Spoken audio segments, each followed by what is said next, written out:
Welcome to MSR 7 news. ముందుగా బులెటిన్లోని headlines. Pithapuram మాజీ MLA SVSN Varma hot comments.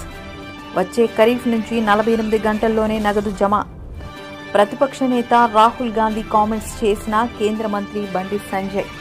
Khammam జిల్లా నేలకొండపల్లిలోని బౌద్ధ మహాస్తూపాన్ని అంతర్జాతీయ స్థాయికి తెస్తాం. గంజాయి నియంత్రణలో దూకుడు మీదున్న ఆంధ్రప్రదేశ్ పోలీసులు. పేదల అసైన్డ్ భూములను కబ్జా చేసిన వైసీపీ రాబందులు. బంగ్లాదేశ్లో హిందువులపై దాడులు జరుగుతున్న ప్రతిపక్ష నేత రాహుల్ గాంధీ స్పందించకపోవడం శోచనీయమని కేంద్ర మంత్రి బండి సంజయ్ మండిపడ్డారు. కరీంనగర్లో నిర్వహించిన హర్ఘర్ తిరంగ యాత్రలో పాల్గొన్న సందర్భంగా ఆయన మాట్లాడుతూ, భారత జాతి యొక్క ఐక్యతను ప్రదర్శించాలి, భారతీయులు అందరము ఒక్కటైనటువంటి విధానాన్ని ఒక నినాదాన్ని ప్రపంచానికి చూపాలని చెప్పి ఒక ఆలోచనతో ఈరోజు ఈ కార్యక్రమాన్ని నిర్వహిస్తూ ఉన్నాం. ఈ దేశంలోని తెలంగాణ రాష్ట్ర యువతకు అప్పీల్ చేస్తూ ఉన్నా, మీ డీపీలు వెంటనే మార్చండి. ప్రతి యువత మీ డీపీ లోపల మహనీయుల ఫోటోలు పెట్టండి. జాతీయ పతాకాన్ని మీ డీపీలుగా ఇవాళ వెంటనే పెట్టుకోండి. ప్రతి ఒక్క యువకుడు 15th ఆగస్ట్ రోజు ప్రతి భారతీయుడు కూడా మీ ఇంటిపైన మువ్వన్నర జెండా ఎగిరేయండి. సోషల్ మీడియా ద్వారా మీ యొక్క దేశభక్తిని చాటండి. భారతీయ జనతా యువమోర్చా చేసిన కార్యక్రమంలో అందరూ భాగస్వామ్యం కావాల్సిందిగా మేము అందరికీ విజ్ఞప్తి చేస్తున్నాం. దానిలో భాగంగానే ఈరోజు కరీంనగర్లో భారతీయ జనతా యువమోర్చా ఆధ్వర్యంలో ఈ తిరంగా యాత్ర మేము నిర్వహిస్తూ ఉన్నాం. ఇక్కడే ఉండదు ఏది ఉన్నా అట్లా ఉన్నప్పుడు ఇక్కడ ప్రజలు అలర్ట్గా ఉండాల్సిన అవసరం ఉంది. ప్రభుత్వాన్ని సహకరించాల్సిన అవసరం ఉంది. అన్ని విషయాలను కేంద్ర ప్రభుత్వం పరిశీలిస్తున్నది. ఏ విధంగా చర్యలు తీసుకోవాలో, ఏ విధంగా ఆదుకోవాలో దాని తగ్గట్టుగా ప్రభుత్వం ఆలోచిస్తున్నది. ధన్యవాదాలు.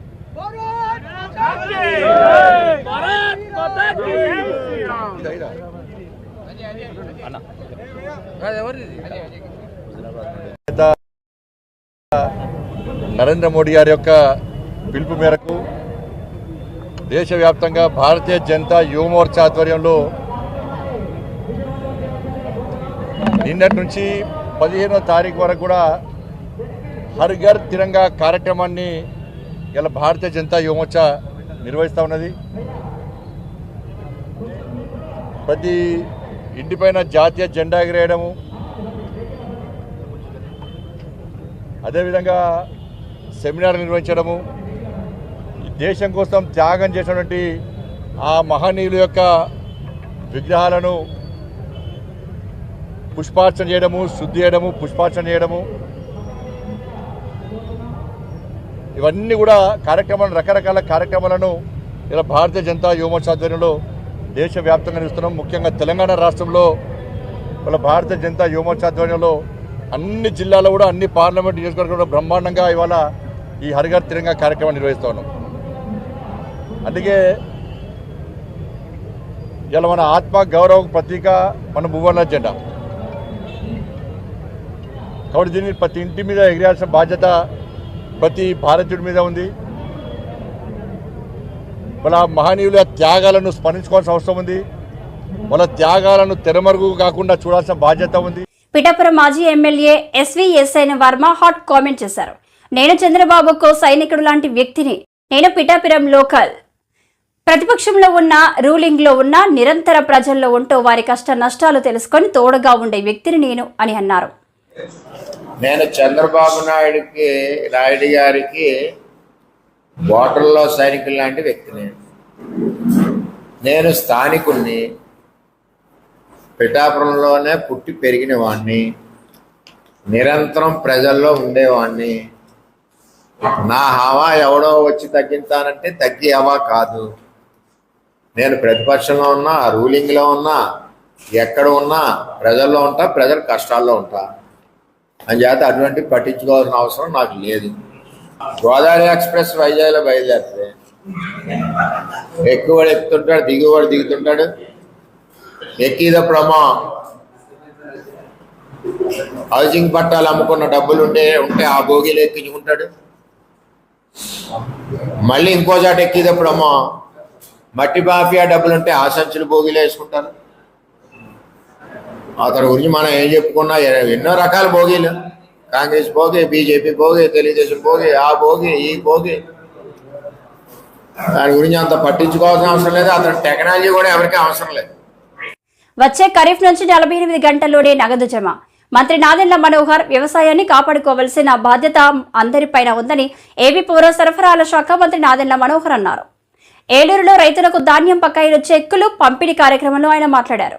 గౌరవ పార్లమెంట్ సభ్యులు మహేష్ కుమార్ యాదవ్ గారికి, స్థానిక శాసనసభ్యులు బర్రెడ్డి రాధాకృష్ణ గారికి, అదేవిధంగా గౌరవ శాసనసభ్యులు చింతమనేని ప్రభాకర్ గారికి, రోషన్ కుమార్ గారికి, ధర్మరాజు గారికి, బాలరాజు గారికి, బొలిశెట్టి శ్రీను గారికి, అదేవిధంగా జిల్లా పరిషత్ చైర్పర్సన్ గారు గంటా పద్మశ్రీ గారికి, కలెక్టర్ గారికి, జాయింట్ కలెక్టర్ గారికి, మా అందరితో పాటు ఇక్కడ అనేక మంది అధికారులు, అదేవిధంగా ఈ కార్యక్రమానికి హాజరైన రైతు సోదరులందరికీ మనస్ఫూర్తిగా రాష్ట్ర ప్రభుత్వం తరఫున మీకు ముందుగా నమస్కారాలతో పాటు మిమ్మల్ని నేను కోరేది ప్రభుత్వం తరఫున క్షమించమని కోరుతున్నాను. ఎందుకంటే మీరు పడిన కష్టాలు, పంట పండించడంలో మీరు ఎదుర్కొన్న అనేక సందర్భాల్లో ప్రభుత్వం నుంచి వైఫల్యాలను కూడా మీరు చూసి ఆ ఇబ్బందిని తట్టుకుని తరతరాలుగా మీరు మన జిల్లాకి మంచి పేరు వచ్చేటట్టు మీరు కష్టపడతానే ఉన్నారు. గత ప్రభుత్వం రైతాంగాన్ని సంక్షోభంలో నెట్టేసింది. అంటే ఏ దుస్థితికి తీసుకొచ్చారంటే కష్టపడి పండించుకునే ధాన్యాన్ని అమ్ముకున్నాక చేతికి మాత్రం సొమ్ము చేరలేదు.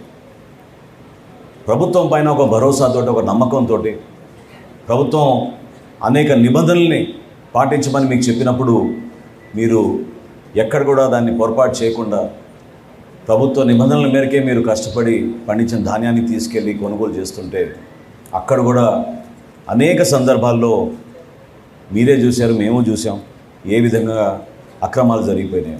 స్థానికంగా ఏర్పాటు చేసిన ఈ రైతు భరోసా కేంద్రాల వలన ఎంత నష్టం కలిగిందో మన రైతాంగానికి మనందరం చూసాం.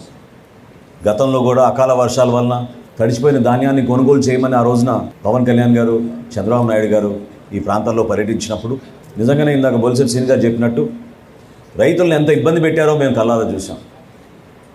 లారీలు తీసుకొస్తే 2 రోజుల తర్వాత రమ్మండం, ఆ 2 రోజుల తర్వాత మళ్ళీ తేమ శాతం ఎక్కువ ఉంది, వాళ్ళు రాసిచ్చిన రసీదు ప్రకారం మేము కొనుగోలు చేయమని చెప్పడం, నానా రకాలుగా వాళ్ళని ఇబ్బంది పెట్టి చివరికి వాళ్ళ చేతుల దగ్గర నుంచే డబ్బులు తీసేసుకుని రైతుల దగ్గర అప్పుడు వాళ్ళు కంప్యూటర్లో ఆ రికార్డులు ఎక్కించడం అనేది మనందరం చూసాం.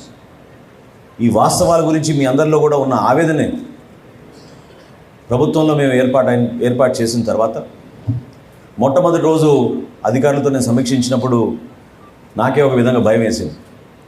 ఎందుకంటే సివిల్ సప్లైస్ కార్పొరేషన్లో ప్రతి ఏటా మేము దాదాపు 20,000 కోట్ల రూపాయలు టర్నోవర్ చేస్తాం. గత 5 సంవత్సరాల్లో ఎంత ఆర్థికంగా నష్టం కలిగించారంటే ఈ కార్పొరేషన్కి 40,550 కోట్ల రూపాయల రుణాలు తీసుకున్నారు సివిల్ సప్లైస్ కార్పొరేషన్ నుంచి. ఏ విధంగా మనం రైతుల్ని ఆదుకోగలుగుతాం మాకు అర్థం కాలేదు. ఆ సందర్భంగా మా అధికారులు 1,674 కోట్ల రూపాయలు బకాయిలు ఉన్నాయి రైతులకి ఇంకా ఇవ్వాల్సిందంటే నిజంగా ఆ అవకాశం ఎట్లా కలుగుతుందా అని ఎదురు చూసాం. ఖమ్మం జిల్లా నేలకొండపల్లిలోని బౌద్ధ మహాస్తూపాన్ని అంతర్జాతీయ స్థాయిలో తీర్చిదిద్దుదామని డిప్యూటీ సీఎం బట్టి విక్రమార్క తెలిపారు. స్థానిక బౌద్ధ మహాస్తూపం విశేషాలను పునరావాస్తు శాఖ, పర్యాటక శాఖ అధికారులను అడిగి తెలుసుకున్నారు. అనంతరం ఆయన మాట్లాడారు. అలా చేసుకోవడానికి వాళ్ళ పూర్వీకులు మనకి చేయలేరు. దీన్ని చేసే ముందు ఈరోజు ఏ రకంగా అయితే దీన్ని ప్రాచుర్యంలో తీసుకొని రావడం కోసం మంత్రి గారు మా అందరినీ పిలుచుకొని ఇక్కడికి వచ్చారు. మీరు కూడా ఇండియాలో ఉన్నటువంటి బుద్ధిస్టులందరినీ, ముఖ్యంగా బుద్ధిస్ట్ ప్రాపగండా చేసేటువంటి పెద్ద మనుషులు చాలా మంది ఉన్నారు. ఈవెన్ తెలంగాణ రాష్ట్రంలో కూడా ఉన్నారు. ఆంజనేయ రెడ్డి గారు 9 వర్షాలు డీజీపీ చేశారు.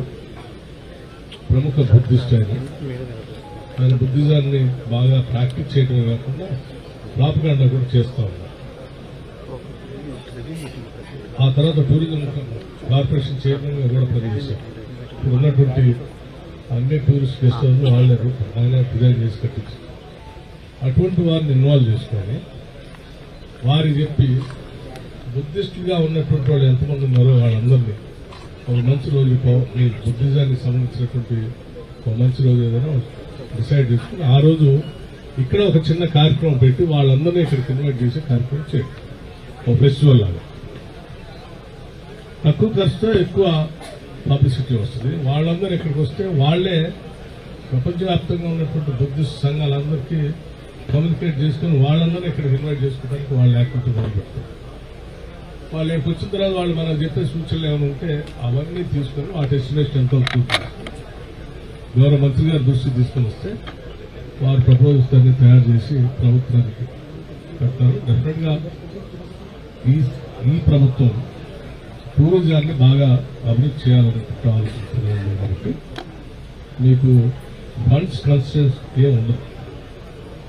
బడ్జెట్ సంబంధించి నిధులు ఇవ్వడానికి రాష్ట్ర ప్రభుత్వం సిద్ధంగా ఉంది. ఇప్పటికే రాష్ట్ర మంత్రి గారు అంతకుముందు పర్యాటక శాఖ సెక్రటరీగా ఉన్నటువంటి వారి సూచన మేరకు ఈ బుద్ధిస్ట్ సర్క్యూట్ కోసం 10 కోట్ల రూపాయలు కేటాయించారు. దానికి ఇంకా పనులు మొదలుపెట్టలేదు. ఆల్రెడీ కేటాయించాము కానీ వర్క్ స్టార్ట్ చేయలేదు.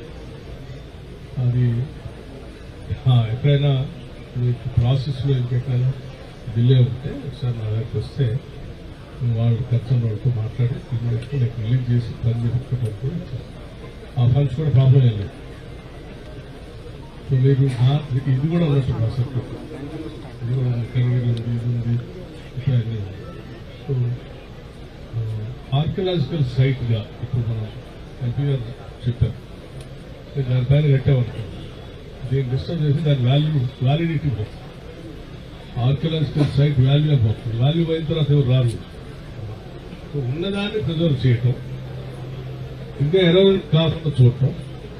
మీరు ఇంకా పాత ఆరోమాలు ఉన్నాయని చెప్తా ఉన్నారు, వాటన్నిటినీ ఓపెన్ చేయటం, చిన్నగా ఆర్కియలాజికల్ డిపార్ట్మెంట్ వాళ్ళు ఇన్వాల్వ్ చేసి ఓపెన్ చేసి వాటన్నిటి కూడా బయట తీసుకుంటాం.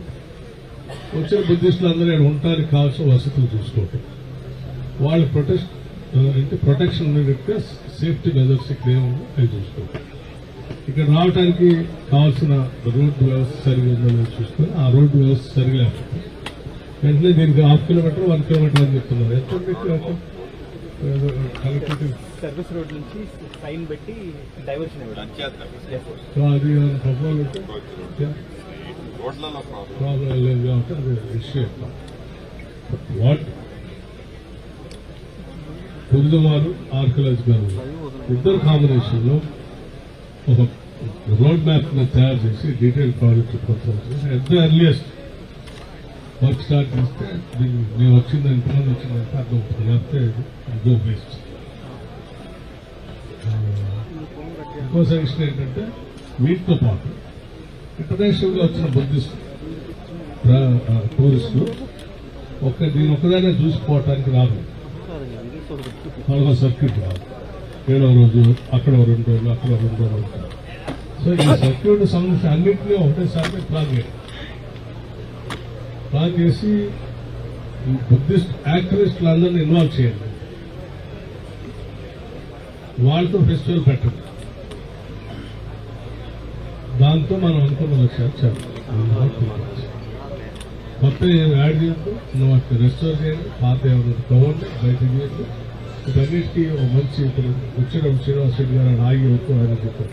నేను ఆ బోర్డు పేదల అసైన్డ్ భూములను కబ్జా చేసిన వైసీపీ రాబందులు అని టీడీపీ ఎమ్మెల్సీ భూమిరెడ్డి రామ్ గోపాల్ రెడ్డి అన్నారు. ఆయన ఈ రోజు టీడీపీ కార్యాలయంలో మీడియాతో మాట్లాడారు. నియోజకవర్గంలో జరిగిన గృహ నిర్మాణంలో జరిగిన అవకతవకలపైన మీరు చర్చకు విచారణకు సిద్ధమని ప్రశ్నిస్తున్నా. పులివెందుల నియోజకవర్గం అంతా కాదు, పులివెందుల మున్సిపాలిటీ పరిధిలో మీరు తలపెట్టిన జగనన్న మెగా లేఅవుట్లో జరిగిన అక్రమాలపైన మరిద్దరం ఎక్కడైనా కూడా పులివెందులలో అయినా సరే లేకపోతే తాడేపల్లిలో అయినా సరే ఎక్కడైనా సరే చర్చకు మన ఇద్దరం కూడా కూర్చొని మాట్లాడుకుందామని డిమాండ్ చేస్తూ ఉన్నా, సవాల్ చేస్తూ ఉన్నా. పులివెందుల మున్సిపాలిటీ పరిధిలో జగనన్న మెగా లేఅవుట్లో దాదాపు 8,456 గృహాలు మంజూరైతే ఇటీవల రాష్ట్ర ప్రభుత్వం జిల్లా కలెక్టర్ గారి ఆధ్వర్యంలో విచారణ చేయిస్తే దాదాపు 2,489 మంది లబ్ధిదారులు బోగస్ లబ్ధిదారులు అనర్హులని చెప్పి తేల్చడం జరిగింది. అంటే దాదాపు 175 కోట్ల రూపాయల స్కామ్ ఒక్క పులివెందుల మున్సిపాలిటీలో గృహ నిర్మాణ కాలనీలో జరిగిందంటే ఇక రాష్ట్ర వ్యాప్తంగా మిగిలిన 174 నియోజకవర్గాలలో ఎన్ని వేల కోట్ల రూపాయల స్కామ్ జరిగిందో ఒకసారి ఆలోచించాలని చెప్పి ఈ రాష్ట్ర ప్రజానీకానికి విజ్ఞప్తి చేస్తా ఉన్నా.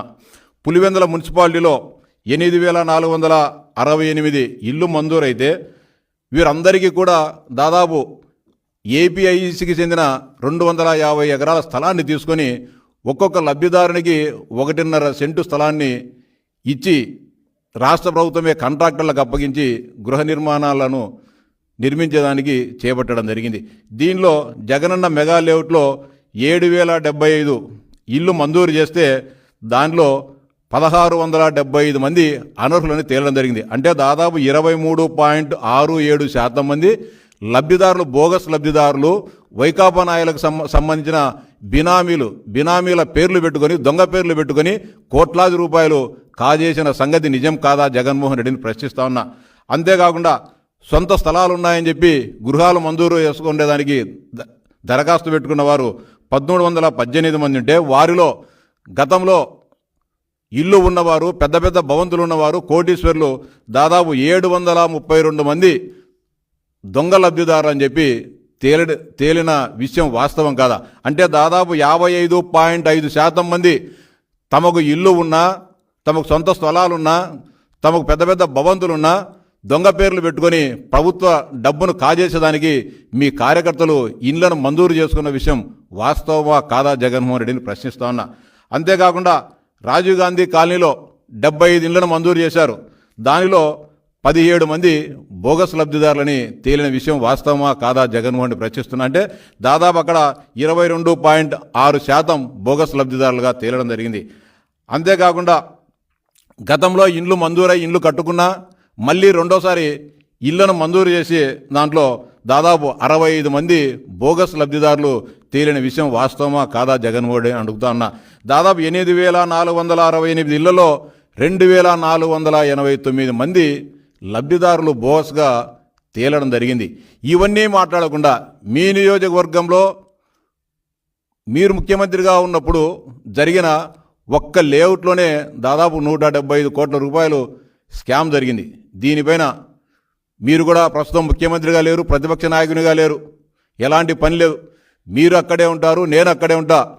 ఇద్దరం కలిసి పులివెందుల మెగా లేఅవుట్కు పోదాం. ఎంత అన్యాయాలు ఎంత అరాచకాలు జరిగాయో అక్కడే ఇద్దరం తేల్చుకుందాం. అక్కడ లేకపోతే మీరిచ్చిన లబ్ధిదారుల లిస్టును తీసుకొని వస్తా, మీరు మంజూరు చేసిన లిస్టును తీసుకొని వస్తా. ప్రభుత్వం ఇప్పుడు గంజాయి నియంత్రణలో దూకుడు మీదున్న ఆంధ్రప్రదేశ్ పోలీసులు.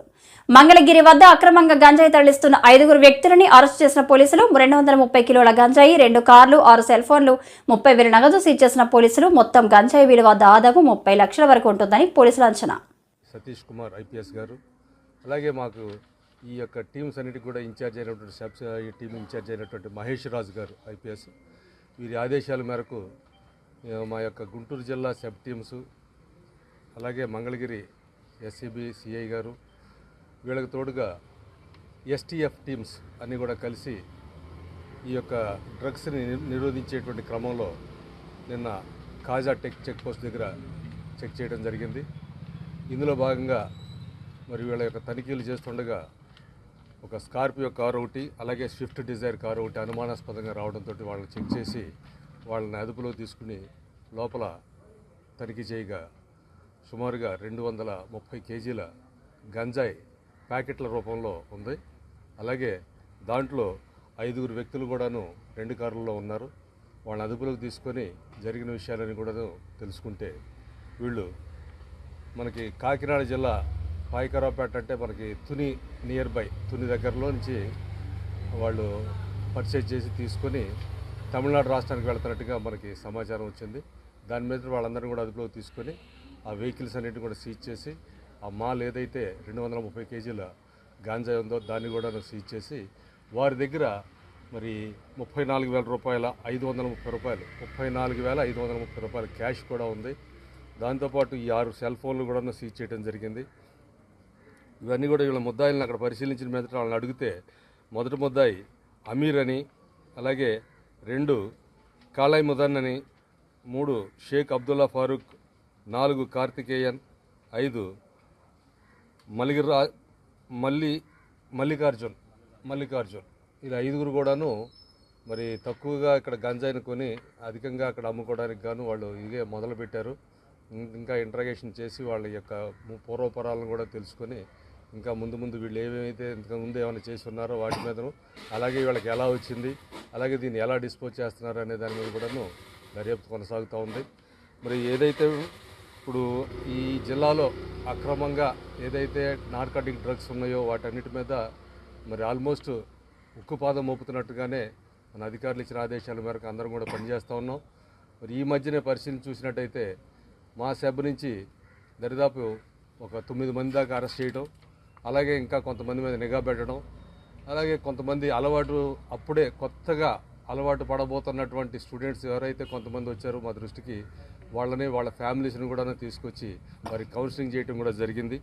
మరి అందులో భాగంగా వాళ్ళ పేరెంట్స్ అందరం కూడా పిలిపించి వాళ్ళ సమక్షంలోనే పిల్లలకి తగిన బుద్ధి చెప్పించి కౌన్సిలింగ్ సరైన ట్రీట్మెంట్